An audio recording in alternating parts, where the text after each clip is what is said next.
дар пойтахти тоҷикистон вохӯриҳои кафа Ю-15 ки давоми як ҳафта идома дошт ба анҷом расиданд. Сараввал имрӯз дастаҳои мунтахаби Эрон ва Қирғизистон ба майдон омаданд.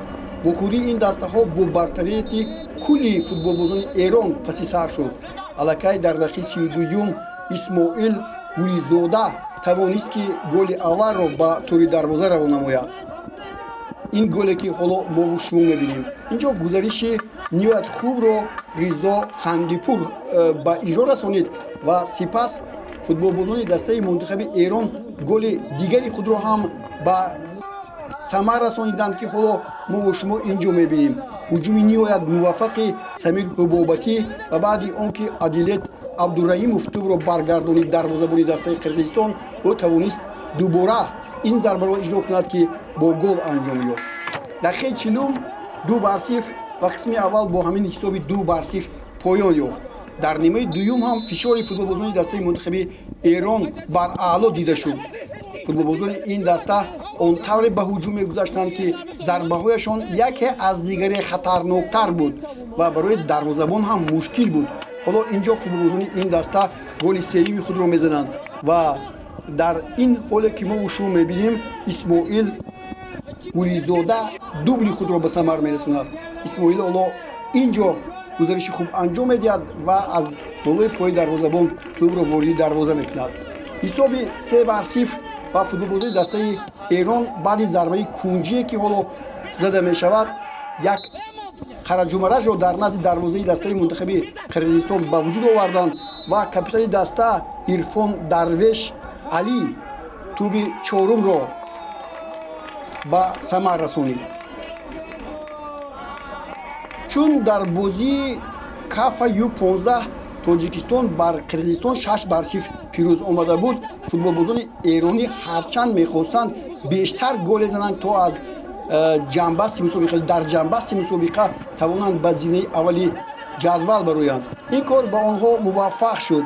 ниҳоят Ризо Қандипур ки ҳоло мебинед 3 нафарро хуб фиреб дод, моҳирона тӯбро ба кунҷи дарвоза равон кард. 5-0. яъне натиҷаи тоҷикистон ки 6-0 буд, бартараф карданаш хеле наздик буд.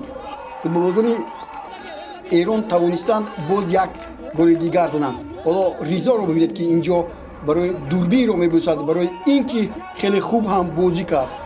Исмоил Гулизода бошад, бисёр маҳораташ олӣ буд. маҳорати фардиашро дар инҷо нишон дод. чандин зарбаҳои дигар ҳам зад ки боиси хатар дар назди дарвозаи дастаи Қирғизистон ба амал омад. ҳоло боз ҳуҷуми футболбозони дастаи мунтахаби Эрон пайҳам инҷо шурӯъ мешавад ва дар натиҷа футболбозони ин даста ки тағйирот ба вуҷуд оварда буданд бо зарбаи Касро Тоҳирӣ ҳисобро 6-0 мекунанд. яъне натиҷаи бозии байни дастаҳои Тоҷикистон ва Қирғизистон инҷо барҷо монда шуд. яъне аз нигоҳи тӯбҳо онҳо аллакай ба садри ҷадвал рохат мегирифтанд.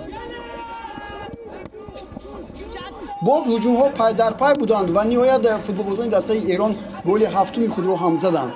Али Раҳмонинажод ҳоло бубинед инҷо як голи зебои дигарро ба самар расонид ва акнун футболбозони дастаи мунтахаби Эрон дар садри гурӯҳ аз нигоҳи тӯбҳо ҳам ворид шуда буданд. ҳоло Али Раҳмонинажодро мебинем ки инҷо ӯ ҳам барои худро нишон додан ба назди дурбин меояд.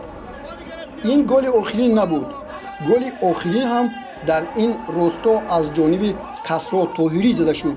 ҳоло инҷо муҳофизатгарон инҷо ҳуҷуми қирғизҳо ки яке аз хатарноктаринаш ҳамин буд ки мо шумо дидем. ҳоло бубинед инҷо як зарба ҳам зада мешавад, аммо дарвозабон Аршо Шакурӣ дар ҷои худи нишастааст ва голи ҳаштумро ҳам бо ҳам мебинем.